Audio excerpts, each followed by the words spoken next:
Hello friends, welcome to my YouTube channel G K quiz में आप सभी का बहुत बहुत स्वागत फ्रेंड्स।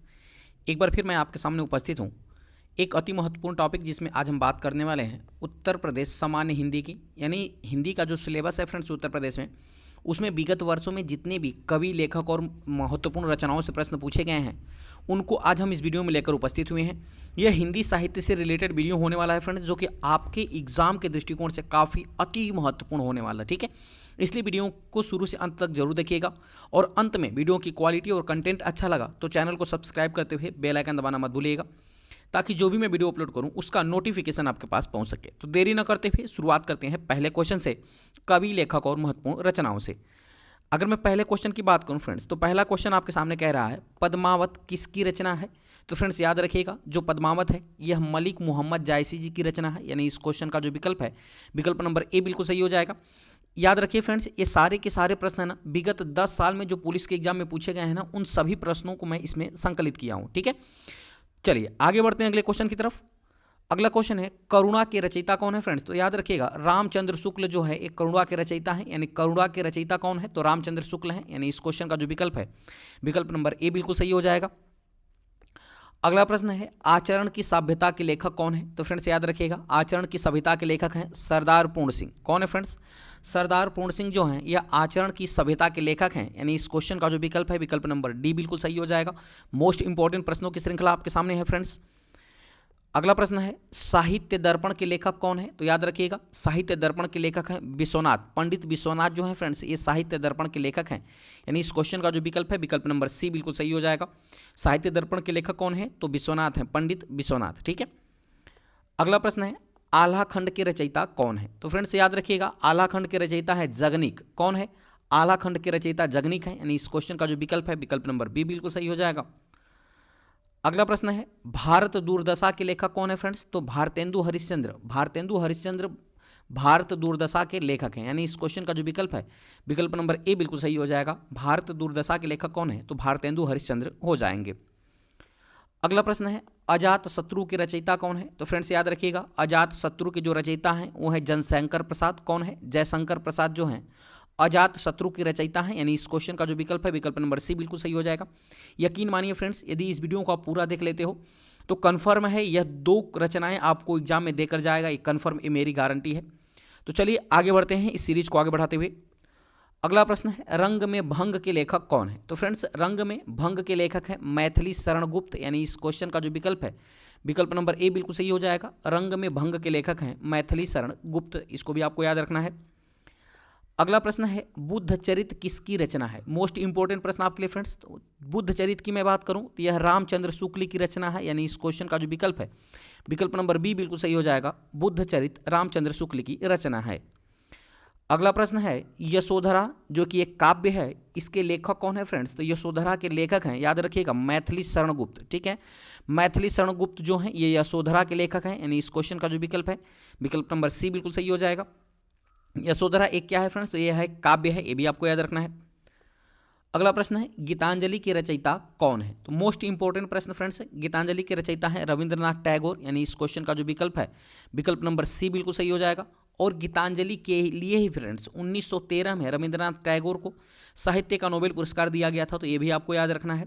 तो इस क्वेश्चन का विकल्प की बात करूँ तो विकल्प नंबर सी बिल्कुल सही हो जाएगा। गीतांजलि के लेखक हैं रविंद्रनाथ टैगोर, जिनको फ्रेंड्स जिनके लिए रविंद्रनाथ टैगोर को 1913 में साहित्य का नोबेल पुरस्कार मिला था।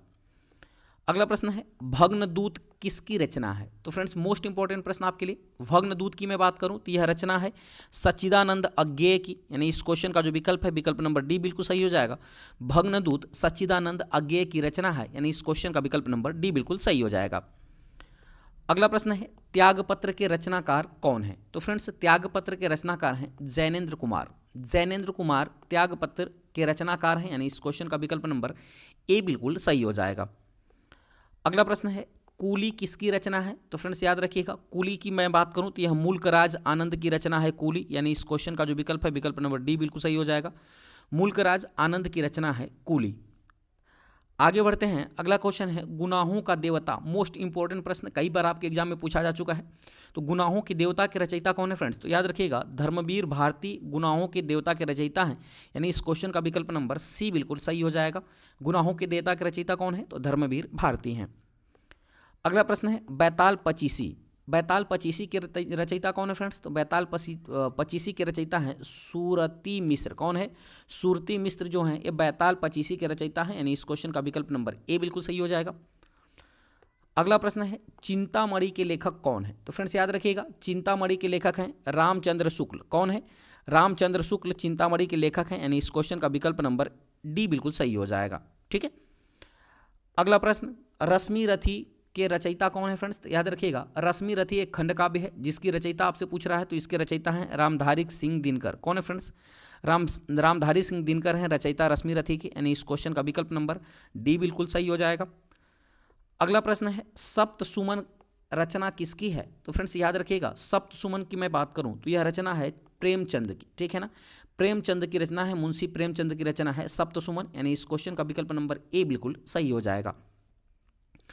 अगला प्रश्न है सीवा बावनी की रचना किसकी है? तो फ्रेंड्स याद रखिएगा सीवा बावनी के रचनाकार कौन है? तो ये हैं भूषण, कवि भूषण जो है फ्रेंड्स सीवा बावनी के रचनाकार हैं, यानी इस क्वेश्चन का विकल्प नंबर सी बिल्कुल सही हो जाएगा। अगला प्रश्न है आखिरी कलाम, मोस्ट इंपॉर्टेंट प्रश्न आपके लिए फ्रेंड्स, याद रखिएगा कई बार आपके एग्जाम में पूछा जा चुका है। आखिरी कलाम के रचनाकार कौन है? तो फ्रेंड्स आखिरी कलाम के रचनाकार हैं मलिक मोहम्मद जायसी, यानी इस क्वेश्चन का जो विकल्प है विकल्प नंबर बी बिल्कुल सही हो जाएगा। मलिक मोहम्मद जायसी जो हैं आखिरी कलाम के रचनाकार हैं। अगला प्रश्न है मेघदूत के रचयिता कौन है? मोस्ट इंपॉर्टेंट प्रश्न आपके लिए फ्रेंड्स। तो मेघदूत के रचयिता की बात करूं तो कालिदास जो है ना यही मेघदूत के रचयिता हैं, यानी इस क्वेश्चन का विकल्प नंबर बी बिल्कुल सही हो जाएगा, ये भी आपको याद रखना है। अगला प्रश्न है पृथ्वी कल्प, पृथ्वी कल्प किसकी रचना है फ्रेंड्स? तो याद रखिएगा यह गिरजा कुमार माथुर, गिरजा कुमार माथुर की रचना है पृथ्वी कल्प, यानी इस क्वेश्चन का जो विकल्प है विकल्प नंबर बी बिल्कुल सही हो जाएगा। अगला प्रश्न है फ्रेंड्स कागज के फूल के लेखक कौन है? मोस्ट इंपॉर्टेंट प्रश्न आपके लिए फ्रेंड्स। तो कागज के फूल के लेखक की मैं बात करूं तो ये इसके लेखक हैं भारत भूषण अग्रवाल। कौन है? भारत भूषण अग्रवाल, यानी इस क्वेश्चन का विकल्प नंबर डी बिल्कुल सही हो जाएगा। कागज के फूल के लेखक हैं भारत भूषण अग्रवाल। अगला प्रश्न है अग्नि परीक्षा के रचयिता कौन है? तो फ्रेंड्स याद रखिएगा अग्नि परीक्षा के रचयिता हैं आचार्य तुलसी, यानी इस क्वेश्चन का जो विकल्प है विकल्प नंबर बी बिल्कुल सही हो जाएगा। आचार्य तुलसी जो हैं वो अग्नि परीक्षा के रचयिता हैं। अगला प्रश्न है फ्रेंड्स उर्वशी किसकी रचना है? तो याद रखिएगा फ्रेंड्स जो उर्वशी है ये रामधारी सिंह दिनकर की रचना है, और उर्वशी रचना के लिए ही रामधारी सिंह दिनकर को फ्रेंड्स ज्ञानपीठ पुरस्कार प्रदान किया गया था, तो ये भी आपको याद रखना है। ठीक है ना, ज्ञानपीठ पुरस्कार दिया गया था उर्वशी रचना के लिए रामधारी सिंह दिनकर को, तो ये भी आपको याद रखना है। अगला प्रश्न है तीन रुबाइयाँ किसकी रचना है? तो फ्रेंड्स याद रखिएगा ये हरिवंश राय बच्चन की रचना है तीन रुबाइयाँ, यानी इस क्वेश्चन का जो विकल्प है विकल्प नंबर बी बिल्कुल सही हो जाएगा। हरिवंश राय बच्चन जो है फ्रेंड्स ना ये अमिताभ बच्चन के पिताजी हैं जिनकी रचना है तीन रुबाइयाँ, ये भी आपको याद रखना है। अगला प्रश्न है हल्दी घाटी के रचयिता कौन है? तो मोस्ट इंपॉर्टेंट प्रश्न आपके, तो हल्दी घाटी के रचयिता हैं श्याम नारायण पांडे, इस क्वेश्चन का विकल्प नंबर बी बिल्कुल सही हो जाएगा। श्याम नारायण पांडे जो है फ्रेंड्स ये हल्दी घाटी के रचयिता हैं, यानी विकल्प नंबर बी बिल्कुल सही हो जाएगा। अगला प्रश्न है अर्धनारीश्वर किसकी रचना है? तो मोस्ट इंपॉर्टेंट प्रश्न आपके लिए फ्रेंड्स, अर्धनारीश्वर की बात करें तो यह रामधारी सिंह दिनकर की रचना है, यानी इस क्वेश्चन का जो विकल्प है विकल्प नंबर बी बिल्कुल सही हो जाएगा। रामधारी सिंह दिनकर के रचयिता अर्धनारीश्वर के रचयिता हैं रामधारी सिंह दिनकर। अगला प्रश्न है शेखर एक जीवनी के रचयिता कौन है? तो फ्रेंड्स शेखर एक जीवनी के रचयिता हैं अज्ञेय। कौन है? अज्ञेय जो हैं यह शेखर एक जीवनी के रचयिता हैं, यानी इस क्वेश्चन का विकल्प नंबर ए बिल्कुल सही हो जाएगा। अगला प्रश्न है सांध्य गीत किसकी रचना है? मोस्ट इंपॉर्टेंट प्रश्न, तो याद रखिएगा ये महादेवी वर्मा की रचना है सांध्य गीत, यानी इस क्वेश्चन का विकल्प नंबर बी बिल्कुल सही हो जाएगा। महादेवी वर्मा की रचना है सांध्य गीत। अगला प्रश्न है रामचरितमानस के रचयिता कौन है फ्रेंड्स? तो आपको बताना है रामचरितमानस के रचयिता, आप पता है सबको तुलसीदास जो हैं ये रामचरितमानस के रचयिता हैं, यानी इस क्वेश्चन का विकल्प नंबर डी बिल्कुल सही हो जाएगा।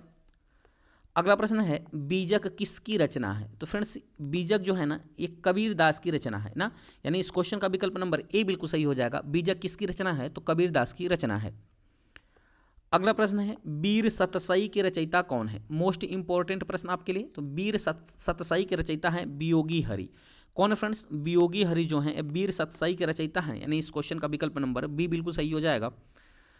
अगला प्रश्न है कामायनी के रचयिता कौन है? ये आपके एग्जाम में फ्रेंड्स कई बार पूछा जा चुका है कामायनी। तो कामायनी के रचयिता हैं जयशंकर प्रसाद, यानी इस क्वेश्चन का जो विकल्प है विकल्प नंबर डी बिल्कुल सही हो जाएगा। जयशंकर प्रसाद रचयिता हैं कामायनी के।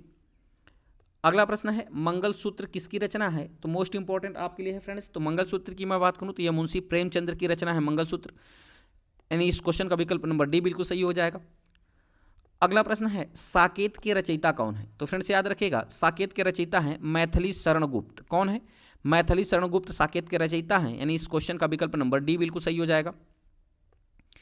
अगला प्रश्न है यामा किसकी रचना है? तो फ्रेंड्स याद रखिएगा यामा जो है ना यह महादेवी वर्मा की रचना है यामा, यानी इस क्वेश्चन का विकल्प नंबर बी बिल्कुल सही हो जाएगा। और यामा के लिए ही महादेवी वर्मा को ज्ञानपीठ पुरस्कार दिया गया। तो ये भी आपको याद रखना है, ज्ञानपीठ पुरस्कार जो कि हिंदी साहित्य का सर्वोच्च पुरस्कार है, यह यामा के लिए दिया गया था महादेवी वर्मा को। तो ये भी आपको याद रखना है, यानी विकल्प नंबर बी बिल्कुल सही हो जाएगा। अगला प्रश्न है शाकुंतलम किसकी रचना है? तो फ्रेंड्स बात करें अभिज्ञान शाकुंतलम की तो यह कालिदास की रचना है, यानी इस क्वेश्चन का जो विकल्प है विकल्प नंबर ए बिल्कुल सही हो जाएगा। कालिदास की रचना है शाकुंतलम। आगे बढ़ते हैं, अगला क्वेश्चन है कर्मभूमि के रचनाकार कौन है? तो मोस्ट इंपॉर्टेंट प्रश्न आपके लिए। फ्रेंड्स मुंशी प्रेमचंद्र कर्मभूमि के रचनाकार हैं, यानी इस क्वेश्चन का विकल्प नंबर सी बिल्कुल सही हो जाएगा। आगे बढ़ते हैं मधुशाला, ये सबको पता होगा फ्रेंड्स और कई बार एग्जाम में पूछा भी जा चुका है। मधुशाला किसकी रचना है? तो यह हरिवंश राय बच्चन की रचना है मधुशाला, यानी इस क्वेश्चन का विकल्प नंबर बी बिल्कुल सही हो जाएगा। मधुशाला जो है हरिवंश राय बच्चन की रचना है। ठीक है, अगला प्रश्न है मिट्टी और फूल, मोस्ट इंपॉर्टेंट प्रश्न आपके लिए। यह नरेंद्र शर्मा की रचना है फ्रेंड्स मिट्टी और फूल, यानी इस क्वेश्चन का विकल्प नंबर ए बिल्कुल सही हो जाएगा। अगला प्रश्न है नीरजा किसकी रचना है?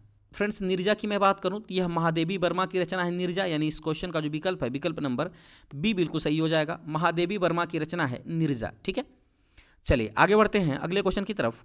अगला क्वेश्चन है छायावाद के प्रवर्तक का नाम क्या है? तो फ्रेंड्स छायावाद के प्रवर्तक हैं मुकुटधर पांडे। कौन है? मुकुटधर पांडे को छायावाद का प्रवर्तक माना जाता है, यानी इस क्वेश्चन का विकल्प नंबर सी बिल्कुल सही हो जाएगा। अगला प्रश्न है प्रेमचंद्र के अधूरे उपन्यास का क्या नाम है? तो फ्रेंड्स प्रेमचंद्र का जो मंगलसूत्र उपन्यास है ना यही इनके अधूरा उपन्यास है। तो ये भी आपको याद रखना है, ये कई बार एग्जाम में पूछा जा चुका है कि प्रेमचंद्र के अधूरे उपन्यास का क्या नाम है? तो वो है मंगलसूत्र। ठीक है, यानी विकल्प नंबर सी बिल्कुल सही हो जाएगा। अगला प्रश्न है हिंदी साहित्य के इतिहास के सर्वप्रथम लेखक का नाम क्या है? तो फ्रेंड्स हिंदी साहित्य के इतिहास का सर्वप्रथम लेखक की मैं बात करूं तो वो है गारसा दत्तारसी। कौन है? गारसा दत्तासी, यानी इस क्वेश्चन का जो विकल्प है विकल्प नंबर डी बिल्कुल सही हो जाएगा। गारसा दत्तासी जो है फ्रेंड्स वो हिंदी साहित्य इतिहास के प्रथम लेखक हैं। ठीक है, अगला प्रश्न है तरनी तनुजा तटतमाल तरुवर बौछाए प्रस्तुत पंक्ति के रचयिता कौन है? तो फ्रेंड्स तरनी तनुजा तटतमाल तरुवर छाए के रचयिता हैं, याद रखिएगा, भारतेंदु हरिश्चंद्र। कौन है? भारतेंदु हरिश्चंद्र, यानी इस क्वेश्चन का विकल्प नंबर ए बिल्कुल सही हो जाएगा। अगला प्रश्न है निर्गुण भक्ति काव्य का प्रमुख कवि कौन है? तो फ्रेंड्स निर्गुण भक्ति काव्य के प्रमुख कवि हैं कबीरदास। ठीक है, यानी इस क्वेश्चन का विकल्प नंबर सी बिल्कुल सही हो जाएगा। निर्गुण भक्ति काव्य के प्रमुख कवि हैं कबीरदास। चलिए आगे बढ़ते हैं अगला क्वेश्चन की तरफ। अगला क्वेश्चन है संस्कृति के 4 अध्याय। संस्कृति के 4 अध्याय की रचना किसकी है फ्रेंड्स? तो ये रामधारी सिंह दिनकर की रचना है, यानी इस क्वेश्चन का विकल्प नंबर ए बिल्कुल सही हो जाएगा। रामधारी सिंह दिनकर की रचना है संस्कृति के 4 अध्याय, ये भी आपको याद रखना है। अगला प्रश्न है सुहाग के नुपुर के रचयिता कौन है? तो फ्रेंड्स सुहाग के नुपुर के रचयिता हैं अमृतलाल नागर। कौन है फ्रेंड्स? अमृतलाल नागर जो हैं यह सुहाग के नुपुर के रचयिता हैं, यानी इस क्वेश्चन का विकल्प नंबर सी बिल्कुल सही हो जाएगा। अगला प्रश्न है अशोक के फूल काव्य संग्रह के रचनाकार कौन है? तो फ्रेंड्स अशोक के फूल यह है काव्य संग्रह है, जिसके रचनाकार की बात करूं तो रचनाकार हैं हजारी प्रसाद द्विवेदी। कौन है? हजारी प्रसाद द्विवेदी अशोक के फूल काव्य संग्रह के रचनाकार हैं, यानी विकल्प नंबर डी बिल्कुल सही हो जाएगा। अगला प्रश्न है झरना काव्य संग्रह के रचनाकार कौन है? तो फ्रेंड्स झरना काव्य संग्रह की बात करूं तो इसके रचनाकार हैं जयशंकर प्रसाद। कौन है? जयशंकर प्रसाद, यानी इस क्वेश्चन का विकल्प नंबर सी बिल्कुल सही हो जाएगा। अगला प्रश्न आपके सामने है भारत भारती काव्य के रचनाकार कौन है फ्रेंड्स? तो याद रखिएगा भारत भारती एक काव्य है जिसके रचनाकार हैं मैथिली शरण गुप्त। कौन है? मैथिली शरण गुप्त जो हैं यह भारत भारती के रचनाकार हैं, यानी इस क्वेश्चन का जो विकल्प है विकल्प नंबर सी बिल्कुल सही हो जाएगा। अगला प्रश्न है फ्रेंड्स, प्रेम सागर के रचनाकार कौन है? तो फ्रेंड्स प्रेम सागर की मैं रचनाकार की बात करूं तो इसके रचनाकार हैं लल्लू लाल। मोस्ट इंपॉर्टेंट प्रश्न है, प्रेम सागर के रचनाकार हैं लल्लू लाल। ठीक है। अगला प्रश्न है, पंच परमेश्वर जो एक कहानी है इसके लेखक कौन है फ्रेंड्स? तो पंच परमेश्वर कहानी के लेखक हैं मुंशी प्रेमचंद। यानी इस क्वेश्चन का जो विकल्प है, विकल्प नंबर बी बिल्कुल सही हो जाएगा। मुंशी प्रेमचंद हैं पंच परमेश्वर के लेखक। ठीक है। अगला प्रश्न है, आंसू काव्य के रचनाकार कौन है फ्रेंड्स? तो मोस्ट इंपॉर्टेंट प्रश्न आपके लिए, आंसू काव्य के रचनाकार हैं जयशंकर प्रसाद।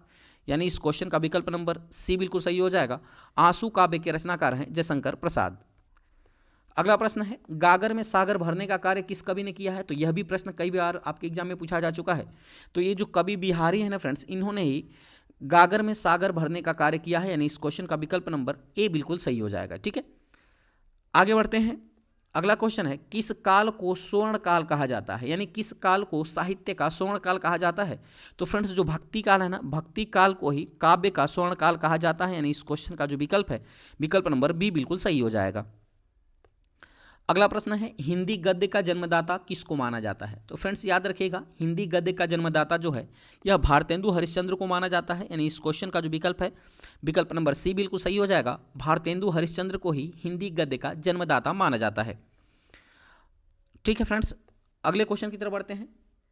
अगला क्वेश्चन आपके सामने है, दिनकर किस रस के कवि माने जाते हैं? तो याद रखिएगा, दिनकर की बात करूं यानी रामधारी सिंह दिनकर जो हैं यह किस रस के कवि हैं? तो यह वीर रस के कवि हैं दिनकर। यानी इस क्वेश्चन का जो विकल्प है, विकल्प नंबर सी बिल्कुल सही हो जाएगा। रामधारी सिंह दिनकर जो हैं यह वीर रस के कवि हैं। अगला प्रश्न है, हिंदी का आदि कवि किसे माना जाता है? तो फ्रेंड्स हिंदी के आदि कवि की मैं बात करूं तो ये स्वयंभू को हिंदी का आदि कवि माना जाता है। यानी इस क्वेश्चन का विकल्प नंबर सी बिल्कुल सही हो जाएगा। अगला प्रश्न है, अष्टछाप के सर्वश्रेष्ठ भक्त कवि के रूप में किसका नाम लिया जाता है? तो याद रखना है फ्रेंड्स, अष्टछाप के सर्वश्रेष्ठ भक्त कवि के रूप में सूरदास जी का नाम लिया जाता है। यानी इस क्वेश्चन का जो विकल्प है, विकल्प नंबर बी बिल्कुल सही हो जाएगा, यानी सूरदास। ठीक है। अगला प्रश्न है, कामायनी किसकी रचना, किस प्रकार का ग्रंथ है? तो मोस्ट इंपॉर्टेंट प्रश्न है फ्रेंड्स, कामायनी जो है यह एक महाकाव्य है। यानी इस क्वेश्चन का विकल्प नंबर सी बिल्कुल सही हो जाएगा।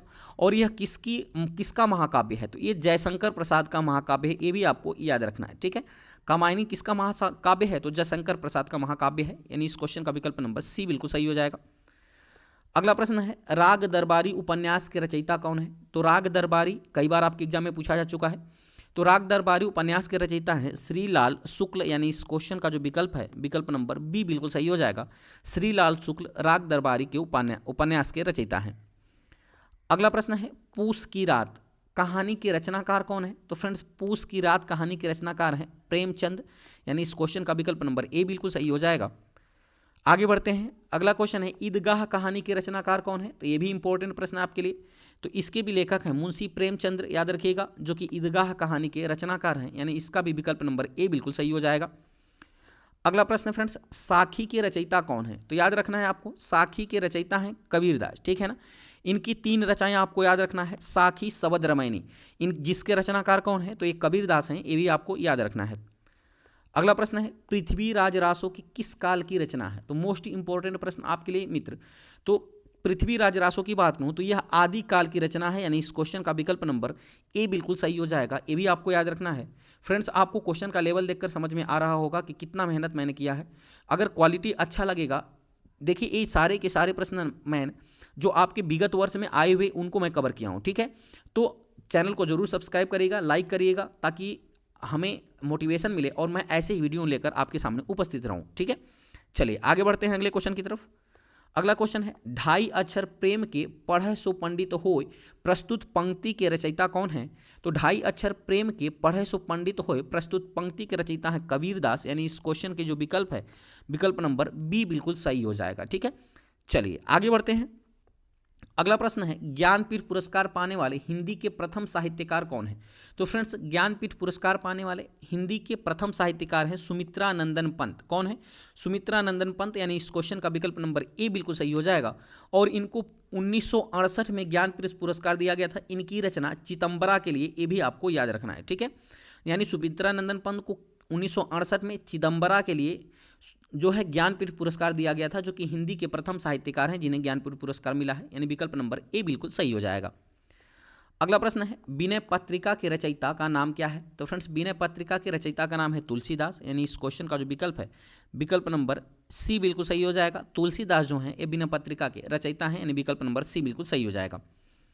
अगला प्रश्न है कलम के सिपाही क्या है? तो फ्रेंड्स याद रखिएगा कलम का सिपाही एक जीवनी है, और यह किसकी जीवनी है? तो अमृत राय की जीवनी है। याद रखिएगा ये कलम के सिपाही के लेखक कौन है? तो अमृत राय हैं, जो कि एक क्या है? तो जीवनी है, ये भी आपको याद रखना है। तो इससे भी आपके एग्जाम में प्रश्न बनता है। अगला प्रश्न है गोदान किसकी रचना है? तो फ्रेंड्स गोदान की मैं बात करूं तो यह मुंशी प्रेमचंद की रचना है गोदान, यानी इस क्वेश्चन का विकल्प नंबर बी बिल्कुल सही हो जाएगा। गोदान जो है मुंशी प्रेमचंद की रचना है। अगला प्रश्न है चंद्रबरदाई किसके दरबारी कवि थे? तो मोस्ट इंपॉर्टेंट प्रश्न है फ्रेंड्स, और इस सीरीज का अंतिम क्वेश्चन है। चंद्रबरदाई जो है फ्रेंड्स ये जो हैं ये पृथ्वीराज चौहान के दरबारी कवि थे, यानी इस क्वेश्चन का जो विकल्प है विकल्प नंबर डी बिल्कुल सही हो जाएगा। तो यहीं से फ्रेंड्स ये 75 प्रश्नों की श्रृंखला मैं आपके लिए लेकर आया था, जो कि कवि, रचनाएं और उनके लेखक से संबंधित था। यकीन मानिए फ्रेंड्स इस वीडियो में से 2 प्रश्न आपको कन्फर्म देके जाने वाला है, यानी 2 नंबर देके जाने वाला है यह वीडियो। तो अगर क्वालिटी अच्छा लगे, कंटेंट अच्छा लगे, या सत्येंद्र सर की मेहनत आपको पसंद आए तो चैनल को जरूर सब्सक्राइब करिएगा, लाइक करिएगा और अपने मित्रों के पास शेयर करिएगा। तो चलिए मिलते हैं ऐसे ही मजेदार टॉपिक के साथ अगली वीडियो में। तब तक के लिए बहुत बहुत धन्यवाद। Thanks for watching. लाइक जरूर कर दीजिएगा फ्रेंड्स, क्योंकि आपके एक लाइक से हमें मोटिवेशन मिलता है।